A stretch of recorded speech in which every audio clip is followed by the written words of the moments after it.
राधे राधे मेरे प्यारे भाइयों बहनों माताओं व बंधुओं, चैनल में आपका स्वागत है। बंधुओं, आज मैं आपके लिए लेकर आई हूँ दशा माता व्रत कथा 4 अर्थात दशा माता की चौथे दिन सुने जाने वाली कथा।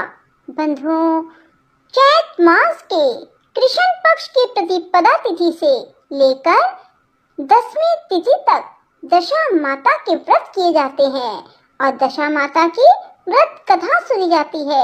बंधुओं, जो मनुष्य दशा माता के व्रत नहीं कर पाते, वे दशा माता की इस कथा को भी सुन लेते हैं तो उन पर किसी प्रकार की कोई बुरी दशा नहीं आती। बंधुओं, यदि आपने चैनल को अब तक सब्सक्राइब नहीं किया तो जरूर करें और बेल आइकन दबाना ना भूलें ताकि आपको हमारी आने वाली सभी वीडियोस की जानकारी सबसे पहले हो सके। बंधुओं, वीडियो को पूरी सुनने के बाद कमेंट बॉक्स में जय दशा माता की जरूर लिखें। बोलो दशा माता की जय हो। एक साहूकार था, उसके परिवार में 5 पुत्र, उसकी बहुएं तथा एक पुत्री थी। पुत्री का विवाह हो चुका था परंतु उसका गुणा नहीं हुआ था। इस कारण वह भी अपने माता पिता के घर में रह रही थी। एक दिन साहूकार की पत्नी दशा माता का डोरा ले रही थी। उसकी बहुओं ने भी डोरे लिए। बहुओं ने अपनी सास से पूछा कि क्या ननद के लिए डोरा लेना है। सास ने कहा हाँ। इस पर बहुओं ने कहा कि उनकी तो विदाई होने वाली है, यदि व्रत से पहले ही विदा हो गई तब क्या होगा। सास ने उत्तर दिया, मैं व्रत का सारा सामान साथ में रख दूंगी, वह अपने ससुराल में पूजा कर लेगी। ऐसा ही हुआ। उसके ससुराल से लेने उसका पति आ गया। माँ ने बेटी को विधि पूर्वक विदा किया और उसकी पालकी में पूजा का सब सामान रखवा दिया। लड़की जब अपने ससुराल पहुंची तो उसे घर के आंगन में गलीचा बिछा कर बिठाया गया। आस पड़ोस की महिलाएं नई बहू को देखने आने लगी। सब उसकी सुंदरता और गहने कपड़ों की तारीफ करने लगी। किसी की निगाह उसके गले में बंधे डोरे पर पड़ गई।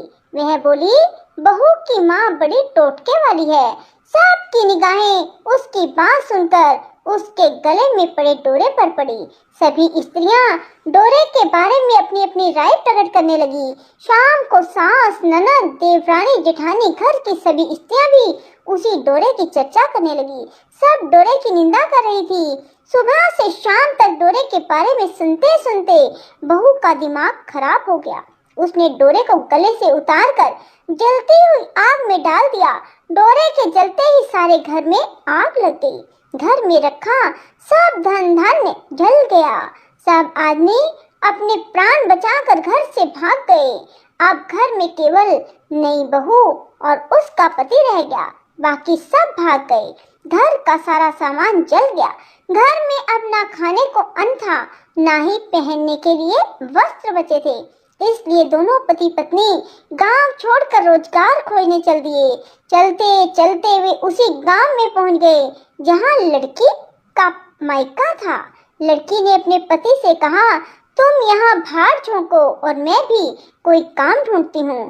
पत्नी का कहना मानकर वह भाड़ झोंकने लगा और वह स्वयं एक कुएं पर जाकर बैठ गई। उस कुएं पर सारे गांव की स्त्रियां पानी भरने आया करती थी।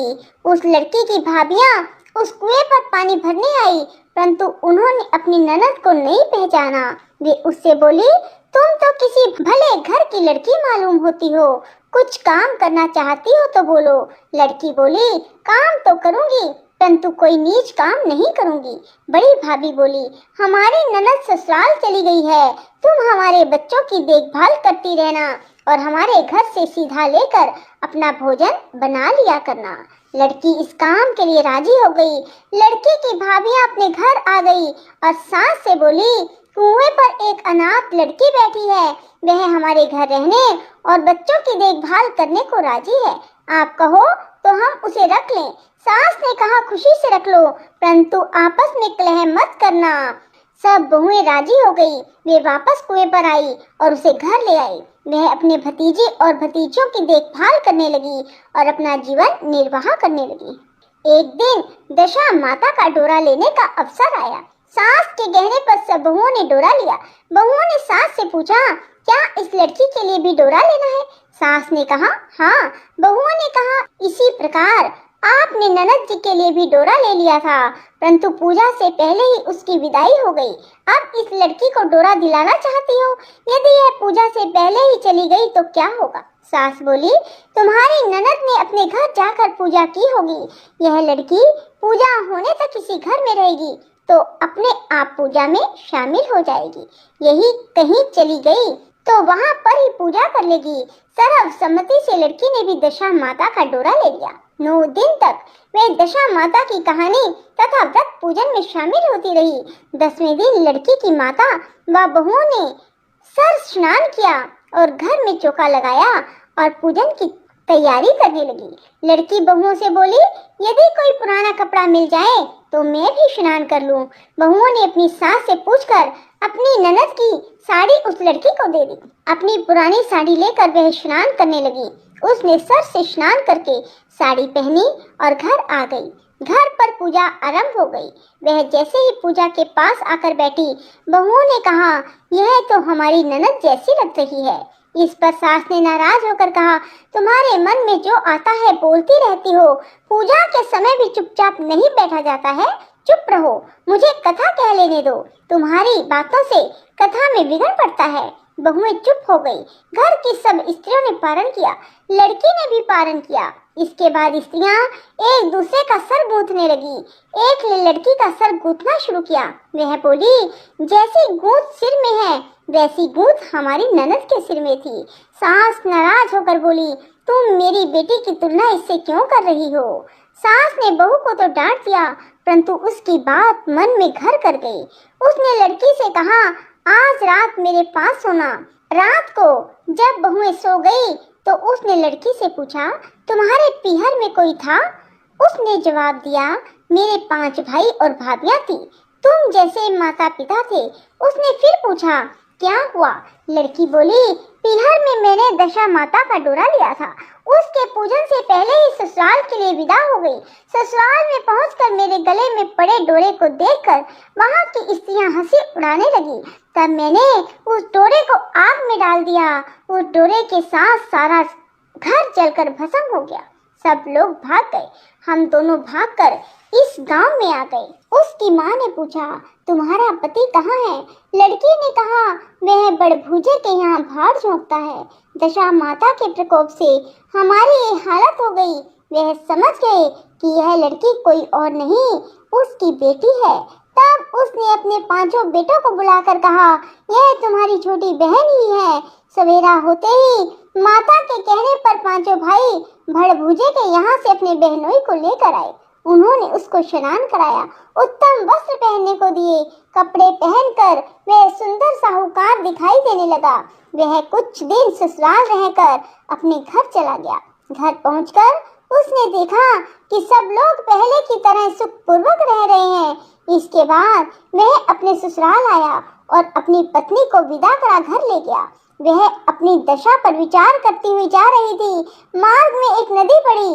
उस नदी में स्नान करके अप्सराएं दशा माता का डोरा ले रही थी। उनके पास एक डोरा बच गया। वह अप्सराएं बोली, यदि इस डोली में कोई उच्च वर्ग की स्त्री हो तो उसे ये डोरा दे दो। उन्होंने डोली के पास जाकर पता किया और वह डोरा उस लड़की को दे दिया। जब लड़की अपने ससुराल पहुंची तो सास थाल सजाए, ननद कलश लिए और देवरानी जेठानी अन्य मांगलिक वस्तुएं लिए उसका स्वागत करने के लिए खड़ी थी। नेक दस्तूर हो जाने के बाद लड़की को आसन पर बैठाया गया। आसन पर बैठने के बाद लड़की ने कहा, आप लोगों ने पहली बार दशा माता के डोरे के लिए अपशब्द कहे थे, जिसका फल ये हुआ कि घर के सब लोग बिछुड़ गए तथा घर का धन धान्य जल कर राख हो गया। बड़ी मुसीबतें उठाने के बाद अब अच्छे दिन आए हैं। आप में से कोई भी अब मेरी दशा माता के डोरे की निंदा करने की भूल ना करना। जब मेरा व्रत हो तब सब श्रद्धा पूर्वक पूजा करें। सब ने खुशी खुशी उसकी बात मान ली। 9 दिन तक व्रत चलता रहा।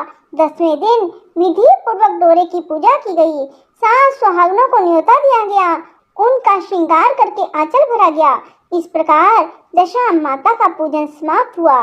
जिस प्रकार दशा माता ने उस लड़की के दिल फेरे, वैसे ही वे सब पर दया करें। बोलो दशा माता की जय हो। राधे राधे, जय श्री कृष्णा। बंधुओं, यदि आपको हमारी वीडियो पसंद आए तो इसे लाइक करें और शेयर भी जरूर करें। धन्यवाद।